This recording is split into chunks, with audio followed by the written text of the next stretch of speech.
आज मेरा टॉपिक महीने में कितनी दफ़ा बिस्तर करना है या हफ्ते में कितनी दफ़ा बिस्तर करना है, रोज़ करना है या नहीं करना है, आज मेरी टॉपिक है। अस्सलाम वालेकुम रहमतुल्लाहि व बरकातुहू। मैं आपका Hakim doctor Mohammad Zulfiqar Ali Askari, BUMS MD। मेरा दवाखाना हैदराबाद नामपल्ली पे मौजूद है। आज मेरे टॉपिक से पहले ख़वातीन के अमराज के बारे में थोड़ा बोलता हुआ आगे चलूँ। लड़कियों से लेके बूढ़ी औरतों तक माहवारी की बेक़ैदगी, माहवारी में तकलीफ़, सफ़ेद कपड़ा, गंदी रुतूबत, इन्फेक्शन के साथ बहते रहना, अंदर पक जाना, अंदरूनी हिस्से में यानी कि बच्चेदानी पे सूजन, बल्कि यूट्रस का आ जाना, और बच्चेदानी के ऊपर गिल्टियाँ यानी कि फाइब्रेट्स का आ जाना, और बच्चेदानी के इर्द गिर्द में छाले आ जाना, जिसको पॉलीसिस्टिक ओवरियन डिसीज़ कहते हैं, सिस्ट कहते हैं। और उसी तरह बच्चेदानी की ट्यूब्स बंद होने की वजह से, ट्यूबल ब्लॉकेज की वजह से बांझपन, बच्चों ख़वातीन में बच्चे ना होना, औलाद का ना होना।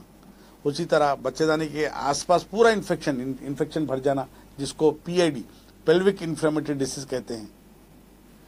और थायराइड हार्मोन का इम्बैलेंस हो जाना, बेक़ैदगी हो जाना, और साथ साथ में ख़वातीन के अंदर अंडों का ना बनना, और बवासीर, खूनी बवासीर, कोमा बढ़ जाना, कौमी बवासीर, और गुर्दों में पथरी आ जाना, पित्ते के अंदर पथरी आ जाना, बालों का झड़ना, चेहरे पे कालापन जिससे शादी में रुकावट, चेहरे पे झाइयाँ, इन तमाम अमराज का ख़वातीन अब अपने बच्चेदानी को निकलवाने की ज़रूरत नहीं। तमाम अमराज का अल्हम्दुलिल्लाह बग़ैर ऑपरेशन कामयाब इलाज।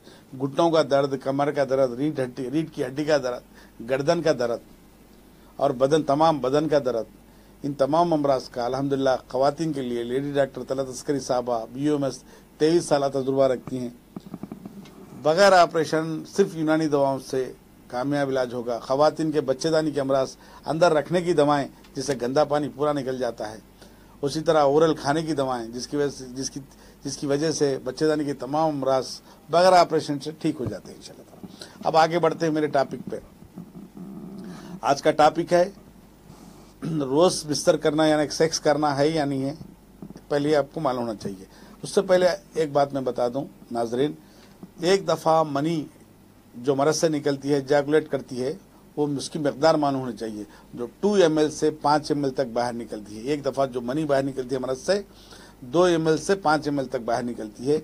दोबारा फिर बदन में उतनी मनी बनने के लिए 4 दिन का वक्फा लगता है। ये बदन है जो मनी को बनाता है, जैसा खून बनाता है ना बदन, अल्लाह ताला ऐसे ही निज़ाम रखा जो मनी को भी बनाता है। तो 4 दिन लगते हैं वो उतनी मकदार में मनी को बनने के लिए। इसीलिए हर आदमी 4 दिन में 1 दफ़ा बिस्तर करना, हफ्ते में 2 दफ़ा बिस्तर करना, महीने में 8 दफ़ा बिस्तर करना, ये अच्छी सेहत की अलामत है। अब रोज़ बिस्तर कर सकते, मिसाल देता हूँ मैं आपको। हम 3 टाइम खाना खाना है, सुबह, दोपहर, शाम। अगर 3 टाइम की जगह हम 4 टाइम, 5 टाइम, 6 टाइम अगर खाना खाते हैं तो क्या होता? फसाद खून, बदहज़मी, 2 बीमारियाँ हो जाती। मोटापा, कोलेस्ट्रॉल का बढ़ जाना, बदहज़मी, गैसेस, बवासीर, ऐसे कई बीमारियाँ जन्म लेती हैं। ज़्यादा कोई भी चीज़ हद से ज़्यादा इस्तेमाल करें। पानी भी है, अभी मिसाल के तौर पे एक बॉटल है, 2 लीटर पानी एक वक्त आप पीते हैं तो आपके गुर्दे फेल हो जाते हैं। कोई भी चीज़ का इजाफा आपको बीमारी ला सकता। खाना ज़्यादा इस्तेमाल करना बीमारी आ सकती है आपको, पानी का ज़्यादा इस्तेमाल करना बीमारी ला सकती, गुर्दे फेल कर सकती। उसी तरह ज़्यादा सेक्स करना, ज़्यादा मुबाशिरत करना 22 से कमज़ोरी का सबब हो सकता है आपको। 22 से कमज़ोरी, मर्दाना कमज़ोरी का सबब बन सकता है। इससे क्या होता? बदन में आज़ाए रईसा है, दिमाग यानी कि ब्रेन, ये दिल, ये लीवर, फोते, और ये जो पीछे जो रीढ़ की हड्डी में एक निखा है, निखाई डोर जिसको बोलते हैं, स्पाइनल कॉर्ड, ये तमाम आज़ाए रईसा, बदन के तमाम आज़ा को, इन आज़ा को रईस आज़ा, वाइटल ऑर्गन्स कहते हैं।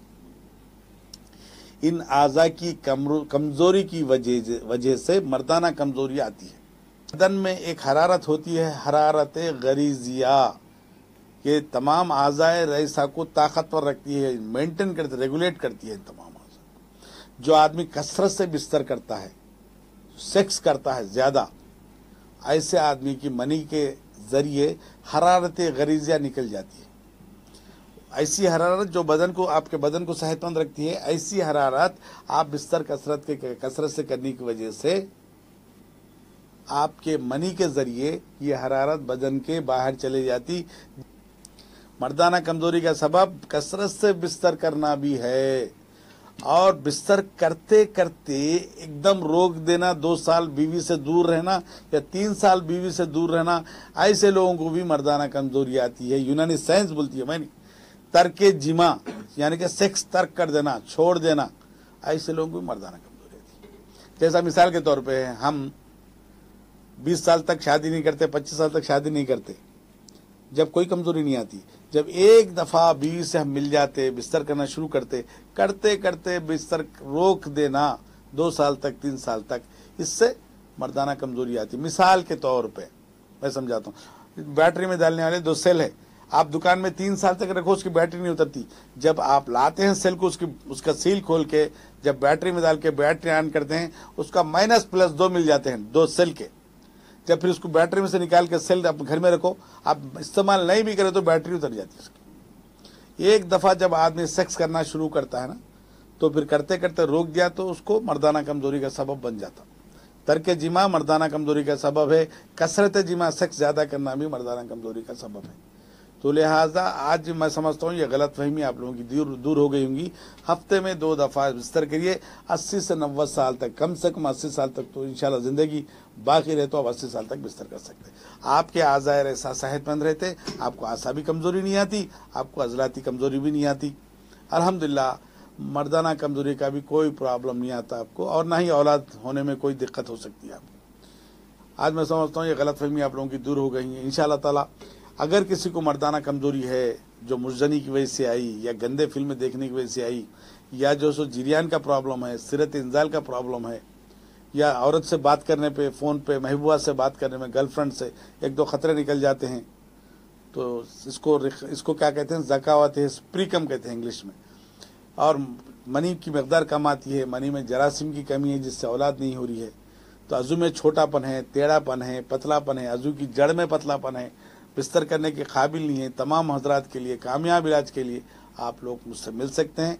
अपने कामयाब इलाज के लिए स्क्रीन के पर दिए गए नंबर्स, इंटरनेशनल लेवल आप कहीं भी है तो ऑनलाइन कंसल्टेशन ले सकते हैं, आप मुझसे बात कर सकते हैं। तब तक इजाज़त दीजिए, मुझे आपका हकीम और डॉक्टर मोहम्मद जुल्फ़िकार लश्करी। अस्सलाम वालेकुम रहमतुल्लाहि व बरकातहू।